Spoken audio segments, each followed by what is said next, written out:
શિક્ષક અને સરકાર.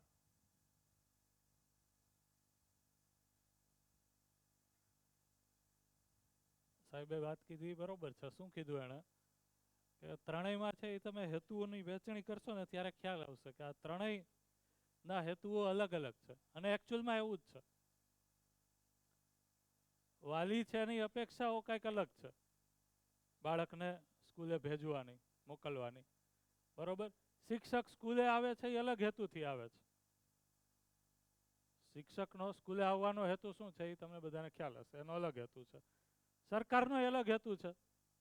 એને કંઈક દેખાય છે કે આમ કરીએ તો સારું, તો એના હેતુ અનુસાર કાર્યક્રમ બનાવે છે કે ભાઈ શિક્ષકોને ચાલો વિકલાંગો બાળકોની સહાયતા માટેનું કંઈક છે એપ્લિકેશનની ટ્રેનિંગ આપી આવો, એનાથી કંઈક થઈ જશે. એનઈપીની ટ્રેનિંગ આપી દો, એનાથી કંઈક થઈ જશે. સ્વાસ્થ્યની કંઈક ટ્રેનિંગ આપી દો, એનાથી કંઈક થઈ જશે. જે પણ સમજાવ હોય સરકારને કંઈક હેતુ છે. આ હેતુઓ વચ્ચે છે એ તારતમ્યતા નથી. તારતમ્યતા નથી એટલે કોઈ મેપિંગ નથી, મેચિંગ નથી, બંધ બેસતું નથી. એટલા માટે છે એ આ ત્રણેય વચ્ચે જોવો ને તો તાણાખેંચ છે. રાઈટ. આમાં સર્વાંગી વિકાસ છે એ ક્યાંય સાઈડમાં પડ્યો રહ્યો છે. આ મંચ ઉપર ભાષણ ઉપર છે એ બધું બોલવામાં આવે છે, એમાં કાંઈ વાંધો નથી. એમાં તો આપણે શબ્દો તો આપણે છે શિક્ષક વર્ગ છીએ ને, આપણને આવડી ગયા છે શબ્દો બોલતા, બધાને સારા આવડે છે. બરોબર.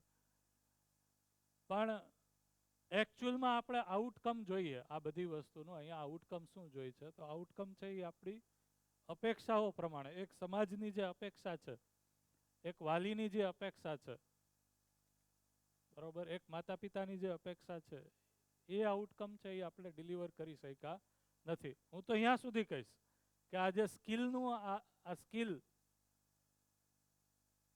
બધા લોકો વિચારે આની ઉપર કે એવું છે કે નહીં કે અલ્ટિમેટલી આપણે શબ્દો કે ભાષા ગમે એ પ્રયોગ કરીએ, કારણ અત્યાર સુધીમાં માનવ જાતિએ એ નિષ્કર્ષ ઉપર જ આવ્યો છે કે શિક્ષણનો હેતુ છે એ અલ્ટિમેટલી તાલીમ, શિક્ષાનો હેતુ છે એ અલ્ટિમેટલી ટ્રેનિંગ છે, પ્રશિક્ષણ છે. અને એનાથી આપણે કોઈ સ્કિલને ટ્રાન્સફર કરવાની ઈચ્છા છે. સ્કિલ આવડી જાય આવનારી પેઢીને. કમ્પ્યુટર આવડી જાય, ઇલેક્ટ્રોનિક્સ આવડી જાય, મિકેનિકલ આવડી જાય, સિવિલ આવડી જાય, આંકડાશાસ્ત્ર આવડી જાય, સમાજશાસ્ત્ર આવડી જાય, સાયકોલોજી આવડી જાય, ડોક્ટરી આવડી જાય, આ આવડી જાય, એ હેતુ છે. સ્કિલ્સ ટ્રાન્સફર થઈ જાય, એ હેતુ છે. આ એકમાત્ર હેતુ છે. આ એકમાત્ર હેતુ છે એમ કહીએ આપણે, આને સ્વીકારી લઈએ. આ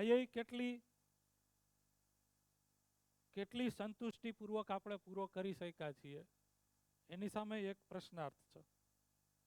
સ્કિલ લેવલ ઉપર આપણે છે એ અત્યારે બાળકોને ક્યાં ઊભા રાખીએ છીએ એ પ્રશ્નાર્થ છે. હું જે વાત કરું છું એ વાતથી કોઈ પર્સનલી ન લ્યો કોઈને. આપણે તો ભાઈ બધા લોકો શિક્ષણ જગતના લોકો છીએ, બરોબર. હું પણ છે 10 વર્ષથી વધારે એન્જિનિયરિંગ કોલેજમાં કમ્પ્યુટર એન્જિનિયરિંગમાં ભણાવીને આવ્યો છું. મેં અહીંયા બધા બાળકોને 10 વર્ષ જોયેલા છે. અને એ દરમિયાન એવું થયું કે કમ્પ્યુટર એન્જિનિયરિંગ સિવાય છે BCA, BSc, BComના અલગ અલગ વિદ્યાર્થીઓને પણ અમુક કમ્પ્યુટર રિલેટેડ અને આજે જે વાત કરવાનો છું એના રિલેટેડ સબ્જેક્ટ ભણાવવાનું થયું. તો મને વેરાયટી ઓફ સ્ટુડન્ટ્સ છે એ કઈ રીતના વિચારે છે અને એની અપેક્ષાઓ ભણતર પાસેથી શું છે ને કોલેજમાં આવે ત્યારે એની માનસિકતા શું હોય એનો એક પ્રકારનો સર્વે મારી પાસે પડેલો છે. તો એ રીતના છે એ આપણે શિક્ષણમાં બધા લોકો આટલા વર્ષથી કામ કરીએ છીએ તો એક સ્વસ્થતાપૂર્વક જેવું છે એવું, બનાવટી કાંઈ નહીં, કંઈક છે એ ચર્ચા કરીએ, વિચાર કરીએ. એમાં છે એ કોઈ પર્સનલી કોઈ વસ્તુને લેવાની જરૂર નથી. જે છે એની આપણે ચર્ચા કરીએ. આપણે કોઈની ટીકા કરવા માટે ભેગા નથી થયા. સરકારની ટીકા કરીએ કે પેરેન્ટ્સની ટીકા કરીએ કે શિક્ષકોની ટીકા કરીએ, ટીકા માટે આપણે ભેગા નથી થયા. અલ્ટિમેટલી જો આપણે જોઈએ તો શિક્ષણનો ઇતિહાસ આપણે વાત કરીએ તો એ રીતના કહી શકાય કે આ પૃથ્વી ઉપર માણસનો ઇતિહાસ આપણે જોઈએ તો માણસનો ઇતિહાસ છે એ ધરતી ઉપર માણસ આવ્યો એ પહેલાં ધરતી છે એ માણસના રહેવા યોગ્ય થઈ, બરાબર. એ ક્રમમાં છે એ અલગ અલગ પશુ પક્ષીઓ, વૃક્ષો, ઝાડવાઓ, આ બધી વસ્તુઓનો વિકાસ થયો ને એના પછી માણસ છે એ રહેવા આવ્યો. તો આશરે છે એ એવું કહેવાય છે 10,000 વર્ષ જૂનો ઇતિહાસ છે એ માણસનો જીવવાનો છે. બરાબર, 10,000 વર્ષ પહેલા છે એ માણસે ખેતી શીખી.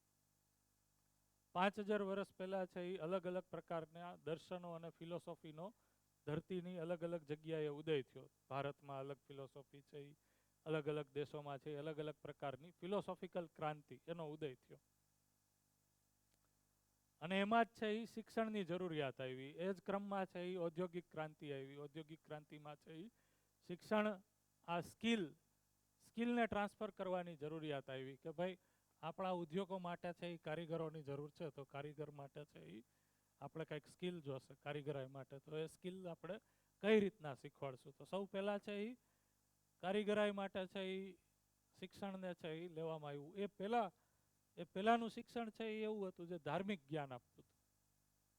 બરાબર, હું વેદો અને પુરાણોની વાત નથી કરતો, એના કોઈ આપણી પાસે ઠોસ પુરાવા હોય ન હોય એમાં મતાંતર હોય એટલે આપણે, પણ એનો એક ઇતિહાસ છે. ત્યારે જે શિક્ષા આપતા એ ધારો કે એ છે એને સાચો ગણીએ તો ત્યારે શિક્ષણ છે એ હતી તો સ્કિલ માટે જ. એવું હતું કે ત્યારે છે એ તીરકામઠાની સ્કિલની જરૂર હતી. એ માણસ છે એ જંગલમાં જીવતો હતો, અલગ અલગ પશુ પક્ષીઓનો ભય હતો. એના ખાવા પીવા માટે અને પોતાના બલાબલને સાબિત કરવા માટે, પોતાના રાજ્ય વ્યવસ્થાને મોટી બનાવવા માટે જે પણ શક્તિની જરૂર હતી એ શક્તિના અર્થમાં સ્કિલ પણ હતી. રિક્વાયરમેન્ટ છે શિક્ષાની એ સ્કિલ જ હતી. સ્કિલની વિષય વસ્તુઓ બદલાતી રહી. છેલ્લા 5-10 વર્ષમાં તો તમે પણ એને બહુ નજીકથી જોઈ હશે ને કે સ્કિલની વિષય વસ્તુઓ બદલાણી. જેવી ટેકનોલોજી આવી, એક સમયે છે એ કમ્પ્યુટર ક્યાંય છે એજ્યુકેશનમાં નહોતું, તરત જ જરૂરિયાત ઊભી થઈ તો શિક્ષકોને કમ્પ્યુટરથી ટ્રેન કરવામાં આવી. સ્કિલની વસ્તુ બદલાઈ ગઈ, અલગ અલગ ક્લાસરૂમ કરવામાં આવ્યા. કમ્પ્યુટર આવ્યા એના પછી છે એ કમ્પ્યુટરના અલગ અલગ સબ્જેક્ટો છે એ આવ્યા, એના ઉપર થઈ જરૂર. રોબોટિક્સ આવ્યું તો રોબોટિક્સની જરૂરિયાત ઊભી થઈ. એના પછી છે એ અત્યારે જોઈએ તો આર્ટિફિશિયલ ઇન્ટેલિજન્સ છે, એઆઈ આવ્યું છે, તો એનાથી એ ટ્રેન કરવામાં આવે છે. તો વિષયો છે એ સ્કિલના બદલાણા છે. પણ મૂળભૂત છે એ શિક્ષાનો હેતુ જો આપણે જોઈએ તો જે કોઈ સમયે ધર્મને સમજાવવાનો હતો, ચર્ચ છે એની અંદર સૌથી પહેલા છે એ સ્કૂલ સ્ટાર્ટ થઈ ક્રિશ્ચિયાનિટીમાં. તો એની અંદર છે એ ધર્મોનું જ્ઞાન, બાઇબલ છે એ શીખવાડવામાં આવતી. એવી જ રીતના અહીંયા છે એ ધર્મ અને આવી રીતના તીરકામઠાની જરૂર રહેશે તો એ શીખવાડ્યું. એના પછી અત્યારે તીરકામઠામાંથી આપણે એઆઈ સુધી પહોંચી ગયા છે, કમ્પ્યુટર સુધી પહોંચી ગયા છે. સ્કિલ્સ છે એ શીખવાડવામાં આવતી. આ સ્કિલ શીખવા પાછળનો હેતુ શું હતો? આ સ્કિલ શું કામ આપણે શીખતા? આ હુનર છે એ શું કામ શીખતા આપણે? રક્ષણ કરવા માટે. બહુ સરસ, સાચી વાત છે. શું અલ્ટિમેટલી માણસ છે એ જ્યારે જંગલ યુગમાં જીવતો ત્યારે છે એને સર્વાઈવલનો પ્રશ્ન હતો. અત્યારે છે એ સર્વાઈવલનો જ પ્રશ્ન છે. તો અલ્ટિમેટલી શિક્ષણ છે એ કયા હેતુથી ડિઝાઇન થયું છે? તો કે માણસ સર્વાઈવ કરી શકે એ હેતુથી આખું ડિઝાઇન થયું છે. સર્વાઈવલ છે એ માણસનો હેતુ છે, શિક્ષાનો છે એ હેતુ છે. આની ઉપર બધા લોકો વિચારે, ચિંતન કરે, બરોબર. કાંઈ આમાં પોતાના મત અલગ હોય તો એ રાખી શકે છે.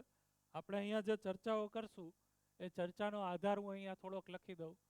તો અહીંયા જેટલી પણ આપણે ચર્ચાઓ કરશું એ પ્રસ્તાવ સ્વરૂપે જ કરશું, પ્રસ્તાવના સ્વરૂપે હશે. એટલે કે તમારી પાસે જાંચ પરખ કરવા માટે સ્વતંત્રતા હશે, બરોબર. માનવાની જરૂરિયાત નથી, માનવું નહીં, પણ એને શું કરવું? ચકાસવું. સાચું છે કે નહીં એ ચકાસવું. બીજું, અહીંયાથી કોઈ વસ્તુ તમને ડૂઝ અને ડોન્ટ સ્વરૂપે, એટલે કે કરો ના કરોની ભાષામાં નહીં કહેવામાં આવે.